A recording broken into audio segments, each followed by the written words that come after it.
به نام خدا. داستان خواستگاری. غروب یه روز بهاری توی خونه ما برو بیایی بود. حیاط جارو شده بود، سماور روی تخت چوبی حیاط قلقل می کرد. ظرف میوه و شیرینی چیده و آماده بود. همه با یه ظاهر مرتب و اتو کشیده منتظر ورود مهمونا بودن. به خصوص خواهرم که بعد از ظهرها به بهانه‌های مختلف جلوی آینه میرفت و یواشکی به لپاش کرم میزد. از سرمه‌های مادر به چشماش میکشید و موژه‌هاشو با انگشت بالا نگه میداشت که فر بخوره. یه چادر سفید گلدارم داشت که به محض ورود مهمونا که نه خواستگاره البته باید سرش میکرد. مامان کارگردان اصلی نمایش بود. اون نقش اولو داشت. آخرین دستورا رو به تک تک اعضای خانواده میداد. اول به من سفارش کرد نبینم جلوی مهمونا آفتابی بشی یا در ضمن مواظب عمه بلقیس هم باش، یه وقت سرک نکشه آبرومون بره. من گفتم آخه من برادر عروسم، باید دامادو ببینم. مامان که حوصله جر و بحث با منو نداشت گفت میخوام 70 سال سیا نبینی. همون که گفتم آفتابی نمیشی. از ترسم سرم و پایین انداختم و حساب کار دستم اومد. نوبت به سفارشات پدر رسید که به بابام گفت ببین شمام زیاد پیگیر حقوق و مواجب داماد نشی یا خوب نیست جلسه اولی فکر کنن براشون کیسه دوختیم. من خودم بعداً تحقیق میکنم، بذار جلسه اول به خوبی و خوشی بگذره. بابا ابروهاشو بالا کشید و گفت مگه دخترمو از سر راه آوردم؟ باید ببینم کار و کاسبی داره یا نه. مامان با یه نگاه تند و لحن تحکم‌آمیزی گفت به تو میگم دندون رو جیگر بذار مرد. اینقدر با من یکی بدو نکن. دختر 16 ساله که نیست. خواستگارای قبلیرم تو فراری دادی. بابا گفت من فراری دادم یا جناب عالی با اون اطفارای همیشگی؟ دعوا داشت بالا میگرفت که یهو خواهرم گفت ای بابا بس کنید، شما هم وقت گیر آوردیدا. مامان رو کرد به خواهرم گفت اینا رو ول کن مادر، تو به حرفای من گوش بده. سعی کن زیاد حرف نزنی. جلسه اولی خوب نیست دختر هی بلبل کنه. همه دخترای محجوب و خجالتی رو بیشتر دوست دارن. تا سوالی هم نپرسیدن جواب نده. هر وقتم اشاره کردم سینی چای رو بیار. اول از همه هم به مادر دوماد تعارف کن باشه. خواهرم گفت باشه مامان چشم. بعد با صدای بلندتر طوری که همه بشنون گفت دیگه سفارش نمی کنم مبادا منو هرس بدید. بعد از چند دقیقه که از فرمایشات مامان گذشته بود درو زدن. خواهرم فوراً چادرش رو سر کرد و پرید توی حیاط. پدرم هم رفت جلوی در. مادرم هم تا آخرین لحظه سفارش عمه بلقیس رو میکرد که چشم ازش بر ندارم. عمه بلقیس خیلی روک و راست حرف میزد. از هیچ کس ابایی نداشت. هر کس رو که برای اولین بار میدید انگار چند سال اونو میشناسه. هر چیزی به ذهنش میرسید فوراً به زبون می آورد. به همین خاطر مامان میگفت اونو توی اتاق نگه دار تا آبروریزی نکنه. به محض ورود مهمونا پشتری رو کنار زدیم و همه چی رو زیر نظر گرفتیم. اول یه خانوم چاق و پیر اومد تو. پشت سرش یه مرد مسن که حتما پدر داماد بوده و دست آخر هم داماد که یه قد کوتاه داشت با موهای پرپشت و سیاه وارد شد. چهره داماد به نظرم آشنا می اومد. هرچی بیشتر نگاش می کردم به نظرم می اومد اونو یه جای دیدم ولی نمیدونستم کجا. بعد از بازرسی مهمونا من و عمه بلقیس پشت در اتاق خواستگارا نشستیم. البته بماند که عمه بلقیس از این که مامان تو جمع خواستگارا دعوتش نکرده بود دلخور بود و چپ و راست گوشه و کنایه میزد و میگفت عجب دور زمونه این شده ها. قدیما تو مجلس خواستگاری همه دنبال یه بزرگتر میگشتن تا اینکه چند کلمه حرف حساب زده بشه، اما حالا فضا حتی وقاحت به جایی رسیده که آدمو تو اتاق زندانی میکنن چون میخوان خودشون تنهایی ببرن و بدوزن. با سر و صدا و تعارفای خواستگارا قرقرای عمه خانومم آروم شد. خواهرم انگار براشون چای آورده بود. صدای مادر دوماد که ماشالله ماشالله ماشالله میگفت به گوش میرسید. معلوم بود عروسا پسندیده. چند وقت بعد هم با صدای دورگه گفت بهتره بریم سر اصل مطلب. ما تعریف خانواده شما رو خیلی شنیدیم. البته حمله بر تعریف نباشه، من همین یه دونه پسر رو دارم، هم با کمالاته همین که شغل خوب و سر و شکل خوبی داره. توی این دور زمونه مثل پسر من کم گیر میاد خانوم. ضمناً ما یه خونه نقلی 2 طبقه داریم که اتاق بالایی‌ها رو هم تمیز نگه داشتیم برای عروس و پسرمون. دوست داریم آخر عمری با بچه‌ها و نوه‌ها زندگی کنیم، البته اگر نظر شما ایرادی نداره. بابا برخلاف سفارش‌های مامان صبرش لبریز شد و پرسید ببخشید آقازاده چقدر حقوق میگیرن؟ این بار صدای خودی داماد به گوش میرسید و میگفت بنده دبیر ریاضی هستم، حقوق متوسطی میگیرم، البته تو آموزشگاه خصوصی هم تدریس میکنم، با این همه تو فکر یه شغل دیگه هم هستم. مادر داماد که هنوز حرف پسرش تموم نشده بود گفت والا پسر بزرگ کردم مثل دسته گل، هیچ عیب و ایرادی نداره، شغل خوب داره، خونه داره، تحصیلات داره، حالا دیگه خودتون صاحب اختیارید. راستی دختر خانم خوشگل شما چند کلاس درس خوندن؟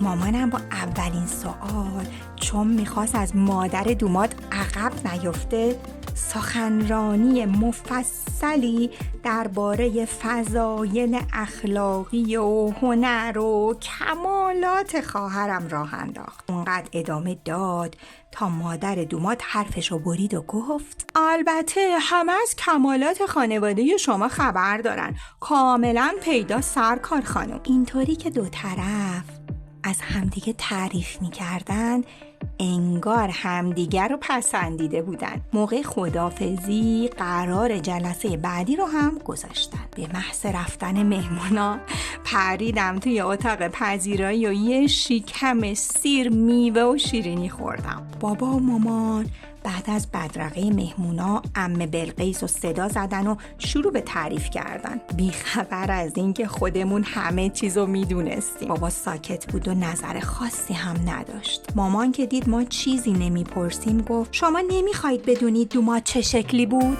من فوراً از دهنم پرید که مامان جون قدش کوتاه بود، موهاشم خیلی پرپشت بود. مامان ابروهاشو تو هم کشید و گفت بالاخره فضولی تو کردی. سرمو پایین انداختم و چیزی نگفتم. عمه بلقیس گفت سخت نگیر مادر، یه نظر حلاله. بعد هم همه زدن زیر خنده. وقتی اوضاع عادی شد گفتم مامان من فکر میکنم دومادو یه جای دیدم، قیافش خیلی برام آشناست. مادرم گفت بازم حرف زیادی زدی. هیچ کس به حرف من اصلا توجهی نکرد. مامان شروع کرد به نصیحت خواهرم و گفت دخترم عاقل باش، سنت داره میره بالا، این پسره هم خونه داره، هم شغل آبرومند داره، هم تحصیلات داره، فقط یکم قدش کوتاه دیگه، اونم که عیب نمیشه، مرد باید وجود داشته باشه. در عوض موهاش خیلی قشنگ و پرپشته. خواهرم ساکت بود و به نظر میرسید حرفای مادر رو قبول کرده، از اون شب خواستگاری قیافه داماد جلوی چشم بود. روز بعد توی مدرسه وقتی صفها مرتب شد، آقای مدیر با خدم و حشم یعنی دفتردار و ناظم وارد جایگاه سخنرانی شد. بعد از نصیحت این که درس بخونید و همینجوری عاطل و باطل نمونید، به خصوص در مورد امتحانات به ما گفت که کلاس‌های تقویتی با هزینه‌های کم توی مدرسه تشکیل میشه. هر کس هم میخواد باید زودتر ثبت نام کنه. توی بچه‌ها ولوله افتاد. هر کسی آقا یه چیزی میگفت. بنده هم که ریاضیم از همه بدتر بود، در مقابل سوال دوستام که میپرسیدن ببینم تو هم توی کلاس تقویتی ثبت نام میکنی یا نه، خندیدم و یه جوری خودمو نشون دادم که اوه کشکه. البته بدم نمی اومد توی کلاس ها شرکت کنم، اما از اینکه بتونم هزینه‌ش رو جور کنم چشم آب نمیخورد. مدیر اسم دبیرایی رو که قرار بود توی کلاس تقویتی درس بدن و گفت. بین اونا اسم آقای محمودی به گوشم خورد. آخه اسم خواستگار خواهرم آقای محمودی بود، ولی این آقا کچل بود، اون خواستگار پرمو. نمیتونستم توی مغزم حلاجی کنم. یعنی امکان داشت این آقای کچل برادر اون آقای پرمو باشه؟ یهو یادم افتاد که مادر آقای داماد گفت من همین یه پسر رو دارم. اوه، انقدر به مغز پوکم فشار آوردم کشف کردم این آقای محمودی به طور یقین اون روز برای خواستگاری کلاهگیس روی سرش گذاشته بود.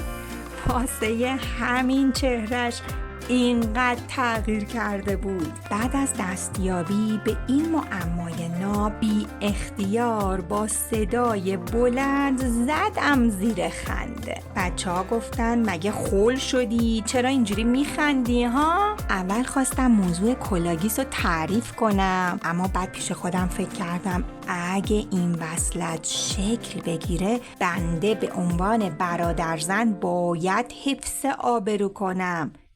بده. اون روز توی مدرسه توی این فکر بودم که چطور موضوع رو به خانواده‌ام بگم، به خصوص به خواهرم، چون اون قد کوتاه داماد و به موهای پرپشتش بخشیده بود. حالا باید کچلی دوماد هم تحمل میکرد. کچل.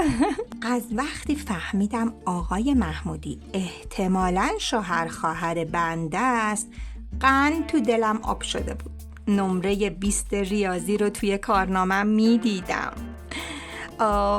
از همون وقت به بهانه‌های مختلف طوری که متوجه من نشه براندازش میکردم. با زلف و کاکلی که گذاشته بود به نظر 10 سال جوانتر میومد، اما تو حیاط مدرسه تیپ و قیافش کاملا فرق داشت. به طور حتم خواهرم با دیدن قیافه جدیدش جا میخوره. به عنوان برادر عروس رفتم سراغ شاگرداش تا ببینم اخلاقش، رفتارش چجوریه. اکثر بچه ها میگفتن خیلی مهربون و با ادبه، هیچ وقت به ما بچه ها توهین نکرده، خیلی هم به ما خوب درس میده. اطلاعاتم تقریبا کامل شده بود. وقتی زنگ آخر خورد بدو آقا بدو خودم رو رسوندم به خونه، دیدم همه نشستن. بعد یهو داد زدم خبرای داغی از آقای محمودی دارم. مامان و خواهرم و عمه بلقیس سراپا گوش شدن. اول از همه به مامان گفتم مامان توی کلاس تقویتی ریاضی شرکت کنم؟ مامانم گفت خب شرکت کن. گفتم آخه خرج داره. مامانم گفت نه اصلاً شرکت نکن.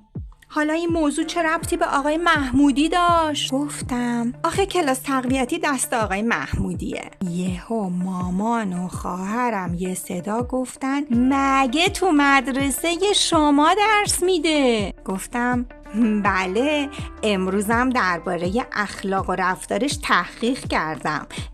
اینا رو ببین، ما رو نشناختید هنوز، خیلی چیزا فهمیدم. خواهرم که خیلی کنجکاو شده بود پرسید مثلا چی فهمیدی؟ گفتم اول اینکه آدم خوب و خوش اخلاقیه، به بچه ها هم بد و بیرا نمیگه، خیلی هم خوب درس میده، فقط یه اشکالی داره. یعنی اشکال که نه، یعنی چجوری بگم، یعنی یه دروغی به ما گفته. مادرم گفت وای خدا مرگم بده، هنوز هیچی نشده به ما دروغ گفته، ای خدا. گفتم البته مامان زیادم مهم نیستا، بعدا خودتون میفهمیدید. خواهرم گفت تا تو سرت نزدم بگو چی شده، بگو چه دروغی گفته دیگه. گفتم بابا من همینطور که تردید داشتم و من می کردم، یهو مامان گفت جونت بالا بیاد، میگی یا نه؟ گفتم آخه اگه بگم تقصیر گردن من میفته. خواهرم گفت ناسلامتی خواستگار منه ها، باید بدونم چه دروغی گفته. راستش تو دلم حق رو به خواهرم دادم. بالاخره زبون باز کردم و گفتم در مورد موهاشه. مامانم گفت ایوا اون که موهاش به اون پرپشتی و قشنگی بود. آقا دل به دریا زدم و گفتم اشکال اینجاست که داماد کچله، اون موهای پرپشت مشکی کلاگیسه که سرش گذاشته بود. آقای محمودی اصلا مو نداره، عین کف دسته. خواهرم که با چشمای گرد شده منو نگاه میکرد گفت عجب آدمای دغل و دورویی پیدا میشن. بعدم از روی لج گفت من که زن یه مرد کچل نمیشم. مامان که استاد راست و ریز کردن تمام مسائل بود یهو گفت مادر جون زود قضاوت نکن، بفرضم که اینطور باشه. اون بیچاره خواسته جلسه اولی تو ذوقت نخوره. در ثانی مردا به 30 سال که میرسن اکثرشون کچل میشن، با مویی و بی مویی که خوشبختی نمیاره. حالا بذار دفعه بعد که اومدن باهاش حرف بزن، دلیل این کارشو بپرس. خواهرم هم یهو گفت کوتاه که باشه، کچلم که باشه، پس فردا لابد یه درد دیگه هم پیدا میکنه دیگه. بعدم با لب و لوچه آویزون ادامه داد راستش من از آدمای دورو اصلا خوشم نمیاد. راستش من تا اون لحظه یاد نمره ریاضی نبودم. یهو یادم افتاد و گفتم مامان راست میگه ها. مادرم گفت این فضولیا به تو نیومده، هر چی میکشم از دست دخالت‌های نامربوط توه. عمه بلقیس یهو اومد کمک مامانو گفت به دلت بد نیار ننی جون، شوهر خدا بیامرز منم کچل بود، اما اونقدر خوش اخلاق و مهربون بود نمیذاش آب تو دل من تکون بخوره. مرد باید انسانیت داشته باشه. خواهرم که آب دهنشو یهو قورت داده بود پرید وسط و گفت من از دروغی که گفته خوشم نیومد، میدونی از اینکه خودشو به شکل دیگه در آورده بود بعدم اومد، از این ناراحتم. عمه بلقیسم کمر همتو بست و یهو پرید وسط و گفت با دختر لابد هر جا رفته بهش دختر ندادن، مجبور شده برای خودش زلف بذاره، سخت نگیر مادر. خواهرم از همون شب تو فکر رفته بود، با خودش کلنجار میرفت و با هم وقتی موضوع رو فهمید گفت بیموی و کچلی عیب نیست، باید دید دروغای دیگه هم گفته یا نه. مادرم گفت نه بابا اینقدر گناه مردم رو نشورید، خانواده محترمین، من خودم کسی رو یه نظر ببینم میشناسم. من که آثار شک و تردید رو تو چهره خواهرم میدیدم. گفتم مامان میگم اصلا بذارید من توی کلاس تقویتی شرکت کنم، اونو بیشتر میشناسم، میام بهتون میگم که چه جور آدمیه. آقا مادرم یهو براق شد و گفت چی؟ لازم نکرده، مگه نمیبینی 1000 جور خرج و مخارج داریم؟ تو همین وسط وقت گیر آوردی؟ اصلا همه آتیشا از گور تو بلند میشه. من با لب و لوچه آویزون گفتم ای بابا به من چه؟ من خواستم یه کمکی کرده باشم. خواهرم گفت راست میگه مامان تو رو خدا بذار بره دیگه. مادرم گفت خیلی خوب، باشه به خاطر تو دخترم، باشه. کلی ذوق کردم. مامان راضی شد چشمش رو همه چی ببنده و پول کلاس تقویتی منو بذاره کف دستم. 2 روز بعد کلاس شروع شد. من با بچه‌های دیگه سر کلاس تقویتی حاضر شدیم. آقای محمودی وارد شد. اول از همه اسم و فامیل و نمره ریاضی بچه‌ها رو پرسید. نوبت به من که شد، آقا وقتی اسم و فامیلمو گفتم یهو انگار آب پرید تو گلوش. رنگ چهرش عوض شد. وقتی درس تموم شد اسممو صدا زد و پرسید خونه شما کجاست؟ وقتی آدرس رو گفتم فهمید که بنده احتمالاً برادر زن آینده‌شم. منتها به خاطر اینکه خیلی مطمئن بشه گفت شما برادر اکرم خانومی؟ گفتم بله با اجازتون. دستشو جلو آورد و با من دست داد. گفت خوشوقتم. من که خیلی هیجان زده شده بودم گفتم آقا بندم همینطور. آقای محمودی ادامه داد که احتیاجی نیست که شما به این کلاس بیاید، من میتونم خصوصی به شما درس بدم. آقا منو میبینی؟ از خوشحالی نیشم تا بناگوش باز شد. آخه اولین باری بود که یه معلم اینقدر منو تحویل گرفته بود. آقای محمودی گفت راستش من آدم دروغگویی نیستم. روز خواستگاری به اصرار مادرم کلاگیس گذاشتم، ولی خودم ناراحتم و پشیمونم. حالا هم نمیدونم این موضوع رو چجوری به خواهر شما بگم. منم فوراً گفتم آقا اجازه، خواهرم میدونه که شما کچلی. بنده خدا پرسید شما چیزی گفتی یا خودش منو دیده؟ گفتم نگران نباشید، وقتی بهش گفتم یکم جا خورد ولی بعدش راضی شد که با شما صحبت کنه.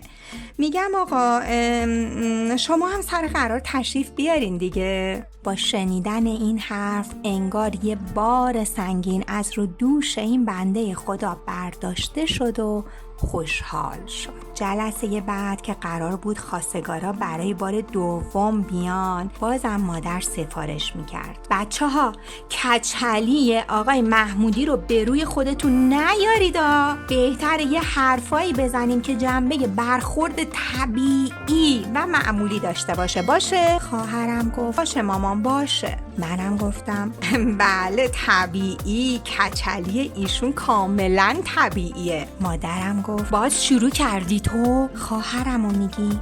اصلا دل تو دلش نبود. نمیدونست آقای داماد الان با کلاگیس میخواد بیاد، بدون کلاگیس میخواد بیاد. بعد از چند ساعت در خونه ما زده شد. همه توی جای خودشون قرار گرفتند. منتها این دفعه با دفعه قبل فرق داشت. فرقش هم این بود که عمه بلقیس خانم اجازه داشت توی مجلس حضور داشته باشه. آقا داماد با گل و شیرینی و کله کچل وارد شد. من نگام به صورت خواهرم بود که تفلکی از این همه تغییر قیافه پس نیفته یه وقت. منتها با کمال تعجب دیدم اونم یه لبخند ملیحی زد و رفت استقبال مهمونا. انگار آب از آب تکون نخورده. بعدشم عروس و داماد با هم صحبت کردن و قرار عروسی رو گذاشتند. بنده هم به میمنت این وصلت فرخنده که الهی خوشبخت بشن هر سال با نمره ریاضی 20 قبول شدم. دوست عزیزم اگر از داستان طنز این قسمت خوشتون اومد لایک یادتون نره و این ویدیو رو برای دوستانتون هم ارسال کنید. در ضمن صمیمانه از این که تا پایان داستان همراه هم بودید سپاسگزارم.